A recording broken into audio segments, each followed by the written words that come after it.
তো বলছে দেখুন, প্রতিনিয়ত গোরস্থানে কাফন চুরি হয়, কেউ মারা গেলে এক চোর ছিল তার কাফন চুরি যায়, কেউ মারা গেলে এক চোর ছিল তার কাফন চুরি যায়।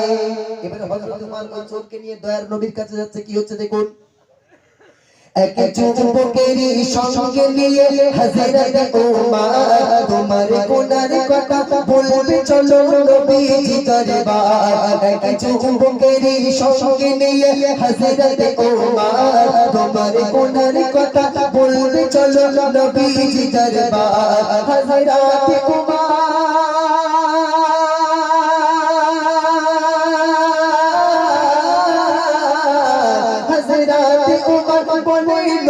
যুবক ডুবে আছি গুনাহ, আপনার দরে এলাম নবী গুনাহ মাফের আশায়, আপনার দরে এলাম নবী গুনাহ মাফের আশায়।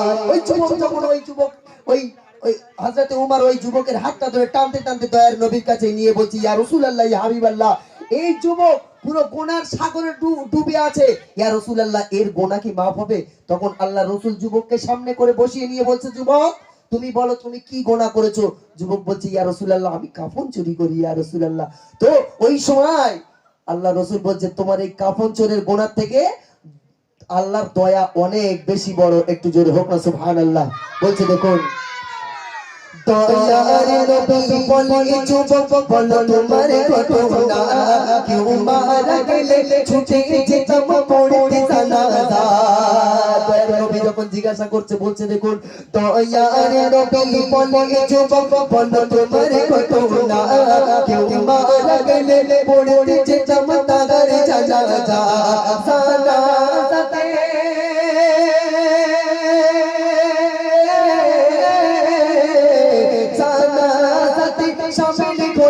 দেখে কোথায় কবর হয়, গভীর রাতে গিয়ে আমার সেই কাফন চুরি যায়, গভীর রাতে গিয়ে আমার সেই কাফন চুরি যায়।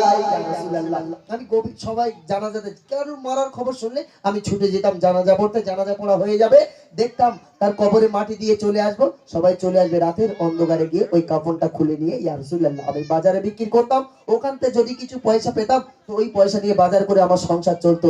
তাহলে আল্লাহ রাসূল বলছে, এই গুনাহ আল্লাহ তোমাকে মাফ করে দেবে, তুমি খালেস নিয়ে তো তওবা করো। ওই সময় ওই যুবক বলছে, ইয়া রাসূলুল্লাহ, আমি শুধু এই গুনাহ করিনি, এর থেকে আরো কঠিন গুনাহ করেছি। কি গুনাহ করেছো?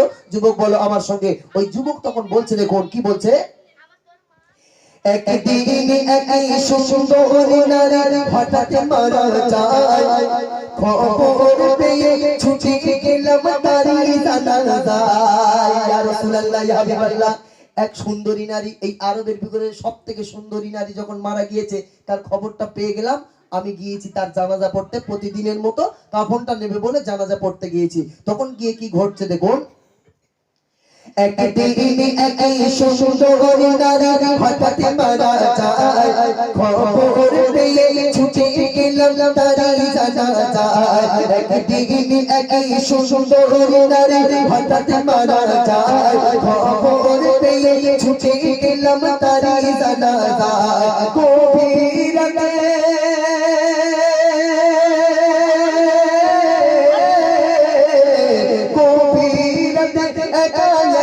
সেটাই চলে যায়, গভীর রাতে একা একা সেটাই চলে যায়, কবর খুঁড়ে কাফন নিয়ে নিলাম যে বিদায়, কবর খুঁড়ে কাফন নিয়ে নিলাম যে বিদায়। ইয়া রাসূলুল্লাহ, সুন্দরী নারী যখন মারা গিয়েছে প্রতিদিনের মতো আমি গেলাম, দুই হাত দিয়ে কবরের মাটিটা সরালাম, আতানিগুলো সরিয়ে দিলাম, কবরের ভিতরে নামলাম, নিয়ে কাফনটা খুলে নিয়ে আমি যখন চলে যাচ্ছি পিছন থেকে আমাকে কে ডাকলো, যুবক তুমি কোথায় যাও? যুবক, যে মহিলাটা মারা গিয়েছে এই আরবের সেরা সুন্দরী, এই মহিলাটাকে বিয়ে করার জন্য সারা আরবের ছেলেরা পাগল হয়ে থাকতো, আর এত সুন্দর নারী পেয়ে তুমি এমনি এমনি ছেড়ে দিয়ে চলে যাচ্ছ, তুমি একবার জেনা করবে না? যুবক তখন ভাবছে, ঠিক কথা বলেছো তো, এরকম সুন্দরী নারী আমি তো আর জীবনে পাবো না।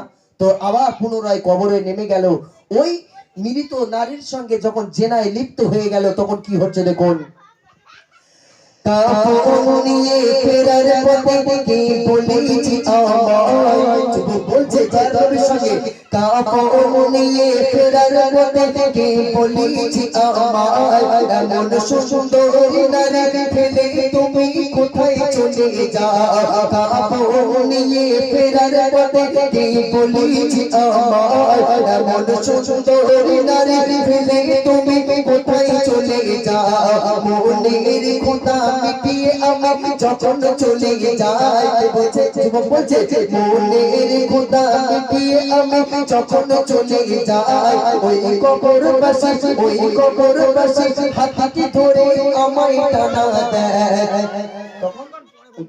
আমি যখন কাফনটা নিয়ে চলে যাচ্ছি, এই জেনার কাছে লিপ্ত হয়েছিলাম, আমার জেনা করা হয়ে গেছে, আমি চলে যাচ্ছি যখন, ওই কবরবাসী তখন কি করছে দেখুন, মনের খোদা মিটিয়ে আমি যখন চলে যাই, ওই কবরবাসী হাতটি ধরে আমায় টানা দেয়, কবরবাসী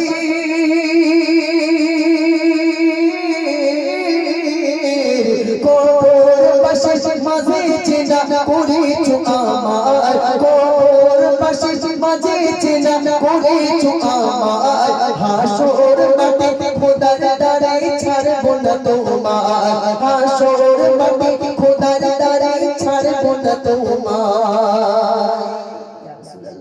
আমি যখন কাপড় নিয়ে আর জেনা করে যখন চলে যাচ্ছিলাম, ওই কবরবাসী ওই মৃত নারী আমার হাতটা পিছন ধরে টান ধরে বলল, যুবক এতটা কবরবাসীর মাঝখানে আমাকে উলঙ্গ করে আমার সঙ্গে জেনা করে আমাকে নাপাক করে রেখে তুমি চলে যাচ্ছ, তোমার এই বিচার আমি খোদার দরবারে দিলাম।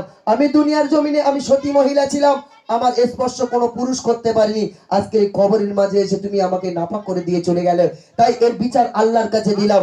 এই যুবক তখন থরথর করে কাঁপছে যে এটা কি হলো, ওই সময় কাঁপতে কাঁপতে আল্লাহর ভয় তার অন্তরে ঢুকে গেল। ওই যুবক তখন ওমরের কাছে গেল, আর ওই কথা আল্লাহ রসুল শোনার সঙ্গে সঙ্গে বলছে, যুবক তুমি এত নোংরা, আমার উম্মতের ভিতরে এত নোংরা উম্মত থাকতে পারে, তা আমার দরবার থেকে বেরিয়ে যাও। তখন ওই যুবক বলছে, ইয়া রাসূলুল্লাহ তাহলে কি আমি ক্ষমা পাবো না? তখন বলছে, আমি জানি না আল্লাহ তোমাকে ক্ষমা করবে কিনা, তবে তুমি এই মুহূর্তে এখনই আমার দরবার থেকে বেরিয়ে যাও। আল্লাহ রসুল যখন তাড়িয়ে দিয়েছে, যুবক কাঁদতে কাঁদতে পাহাড়ের চূড়ায় উঠে চলে গেছে, 40 দিন খায় না দায় না। বলছে দেখুন, সব ঘটনা শুনে নবী খুবই রেগে যায়, সব ঘটনা শুনে নবী খুবই রেগে যায়, নবীর দরবার হতে ওই যুবকের তাড়িয়ে যায়, সব ঘটনা শুনে নবী খুবই রেগে যায়, নবীর দরবার হতে ওই যুবকের তাড়িয়ে যায়, কাঁদতে কাঁদতে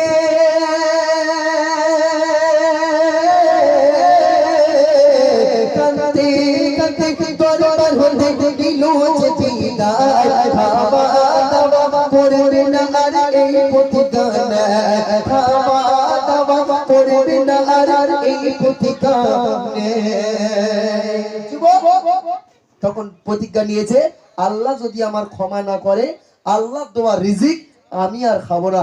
40 দিন পাহাড়ের মাথায় কন্দন করেছে, এবং 40 দিনের মাথায় আমার আল্লাহ দয়ার সাগর, আমার আল্লাহ দয়ার সাগর, আমার আল্লাহ জিবরিল আমিনকে পাঠিয়ে দিয়ে খবরটা পৌঁছে দিল আল্লাহ রসুলের কাছে, যে ওই যুবকের ক্ষমা করে দিলাম। এবং ওই যুবককে বলে দাও যে আমি আল্লাহ তাআলা পিঁপড়া থেকে শুরু করে আর সাগরের বিশাল মাছকে পর্যন্ত আমি না খাইয়ে রাখি না, আর এ তো আমার বান্দা, তাই আমি আল্লাহ একেও রিজিক দিব, একে না খাইয়ে আমি মারবো না, তাই আমি আল্লাহ একে ক্ষমা করে দিলাম। ওই যুবক তখন কাঁদতে কাঁদতে দয়ার নবীর দরবারে গেল। সেই সময় আল্লাহ রসুল বলছে, যুবক তোমাকে আল্লাহ ক্ষমা করে দিয়েছে, তুমি এই জঘন্য কাজ থেকে আল্লাহ তোমাকে মাফ করে দিয়েছে, তবে তুমি জানো জীবনে আমার সামনে এসো না, তুমি জানো আমার সামনে এসো না, কারণ তুমি যখন আমার সামনে আসবে আমি রাসূলুল্লাহ তোমার ওই নোংরা কথাটা আমার মনে পড়ে যাবে, তাই তোমার প্রতি ঘৃণা জন্মাতে পারে, তুমি যেন আমার সামনে এসো না। আল্লাহ পাক অতি দয়াবান, আমরা যতই গুনাহ করি না কেন আল্লাহর দরবারে দুটো হাত তুলে ক্ষমা চান, মা আল্লাহ ক্ষমা করে দেবে, আল্লাহ আপনাকে রহমতের কোলে তুলে নেবে। আসুন আমাদের মান্নান ভাইয়ের মুখ থেকে আরো সুন্দর কালাম শুনতে থাকুন।